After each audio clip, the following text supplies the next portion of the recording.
Assalamualaikum warahmatullahi wabarakatuh. Perkenalkan, kami dari kelompok 8 yang beranggotakan Dispin Sanusi, Dilfa Trianda, Mirda Wiranti, Gemilang Deanero, Riksa Aini Cahaya Atesa, dan Ilham Hidayah. Baiklah, materi yang kami bahas mengenai konsep dasar pajak pertambahan nilai dan pajak penjualan atas barang mewah. Pajak pertambahan nilai. Materi yang dibahas pertama yaitu karakteristik PPN. Karakteristik dari PPN itu yang pertama pajak objektif. Pajak objektif yaitu suatu jenis pajak yang timbulnya kewajiban pajaknya sangat ditentukan oleh objek pajak. Ada subjek pajak tidak menjadi penentu kecuali untuk kasus tertentu. Yang kedua, dikenakan pada setiap rantai distribusi. Sepanjang suatu transaksi memenuhi syarat sebagaimana disebutkan dalam Undang-Undang PPN, maka pihak pengusaha kena pajak berkewajiban memungut PPN atas transaksi yang terjadi dan kemudian melaporkannya ke kas negara serta melaporkannya. Yang ketiga, menggunakan mekanisme pengkreditan. Sesuai dengan namanya, maka pada hakikatnya PPN hanya dikenakan atas nilai tambah yang terjadi atas barang kena pajak karena adanya proses fabrikasi maupun distribusi. Oleh karena itu, PPN yang terutang dalam suatu rangka pajak diperhitungkan terlebih dahulu dengan PPN yang telah dibayarkan oleh pengusaha kena pajak pada saat pembelian bahan baku dan faktor produksi lainnya, sehingga meskipun PPN dikenakan beberapa kali namun tidak menimbulkan efek pajak berganda. Selanjutnya merupakan pajak atas konsumsi dalam negeri. Oleh karena itu, salah satu syarat dikenakan PPN atas suatu transaksi adalah bahwa barang kena pajak atau jasa kena pajak dikonsumsi di dalam daerah pabean. Hal inilah yang mendasari pengenaan PPN dengan tarif 0% atau kegiatan ekspor, sedangkan untuk kegiatan impor tetap dikenakan PPN 10%. Selanjutnya, merupakan beban konsumen akhir. PPN merupakan pajak tidak langsung sehingga beban pajaknya bisa dialihkan oleh pengusaha kena pajak. Pengenaan PPN yang dilakukan beberapa kali tidak menjadi beban PKP karena beban PPN tersebut pada akhirnya akan dialihkan kepada konsumen yang menikmati barang kena pajak pada rantai terakhir. Selanjutnya ialah netral terhadap persaingan serta menganut destination principle.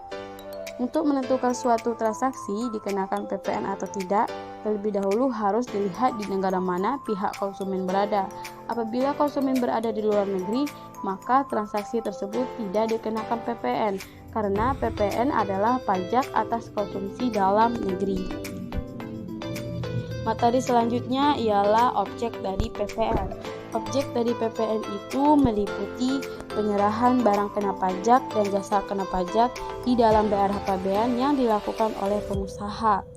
Di sini dicontohkan PT Jaya Steel, yaitu perusahaan pabrikan kawat baja, menjual produknya berupa kawat baja kepada para pembelinya di dalam negeri atau di Indonesia. Itu merupakan contoh dari objek yang pertama. Yang kedua, import barang kena pajak. Contohnya pada PT Astra Honda Motor yang melakukan import kendaraan Toyota dari Jepang.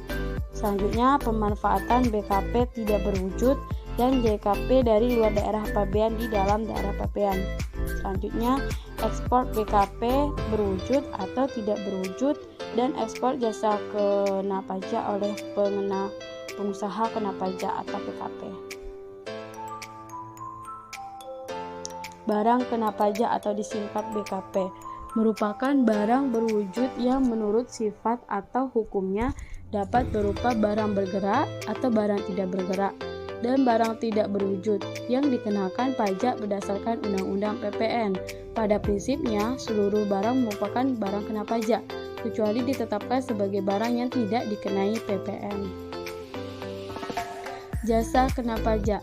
Jasa kena pajak merupakan setiap kegiatan pelayanan berdasarkan surat perikatan atau perbuatan hukum yang menyebabkan suatu barang, fasilitas, kemudahan, atau hak tersedia untuk dipakai, termasuk jasa yang dilakukan untuk menghasilkan barang pesanan atau permintaan dengan bahan dan atau petunjuk dari pemesan yang dikenakan pajak berdasarkan Undang-Undang PPN.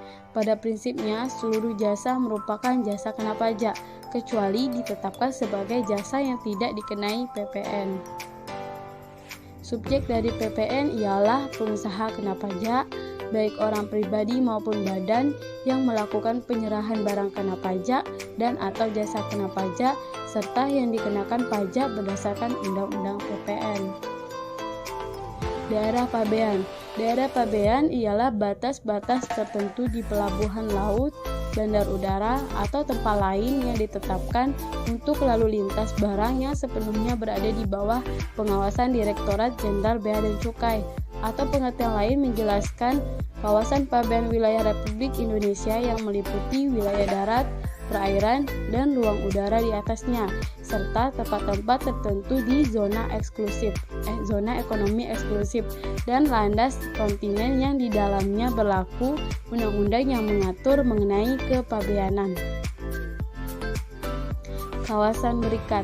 Kawasan berikat adalah suatu bangunan, tempat, atau kawasan dengan batas-batas tertentu yang di dalamnya dilakukan kegiatan usaha industri, pengolahan barang dan bahan, kegiatan rancang membangun, perekayasaan, penyortiran, pemeriksaan awal, pemeriksaan akhir, dan pengepakan atas barang dan bahan asal impor atau barang dan bahan dari dalam daerah pabean Indonesia lainnya, yang hasilnya terutama untuk tujuan ekspor. Faktur pajak. Faktur pajak adalah bukti pungutan pajak yang dibuat oleh pengusaha kena pajak yang melakukan penyerahan barang kena pajak atau penyerahan jasa kena pajak. PKP wajib membuat faktur pajak untuk setiap 1.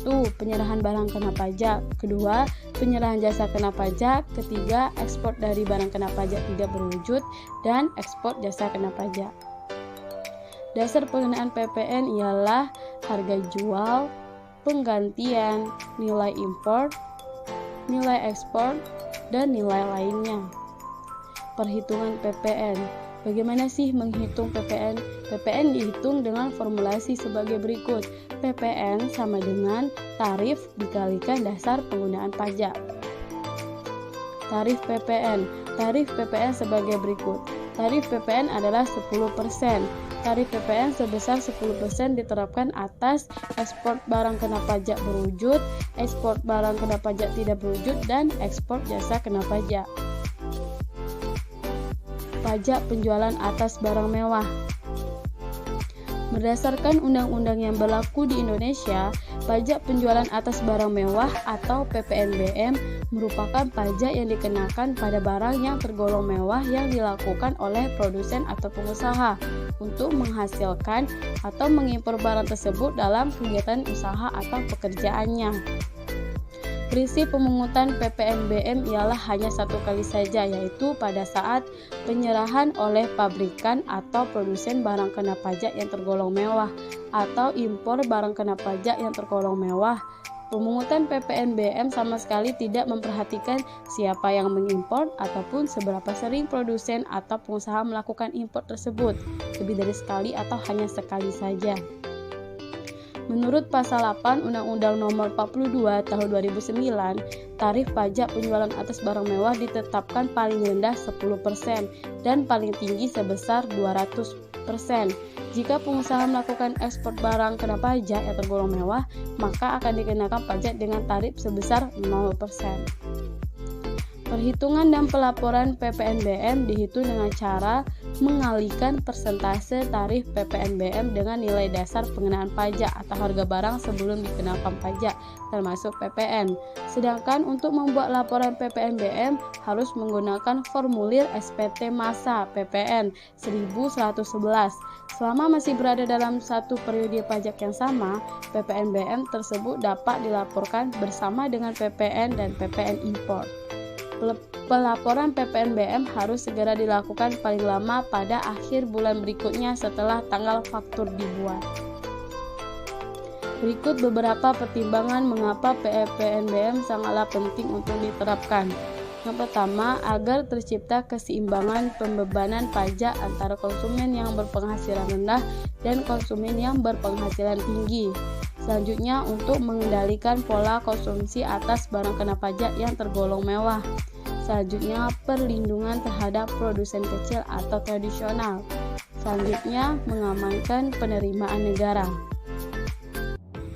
Baiklah, itu tadi materi pembahasan dari kelompok kami mengenai konsep dasar pajak pertambahan nilai dan pajak penjualan atas barang mewah. Semoga teman-teman semua dapat memahaminya dengan baik. Lebih dari kurangnya kami mohon maaf. Kami akhiri, wassalamualaikum warahmatullahi wabarakatuh.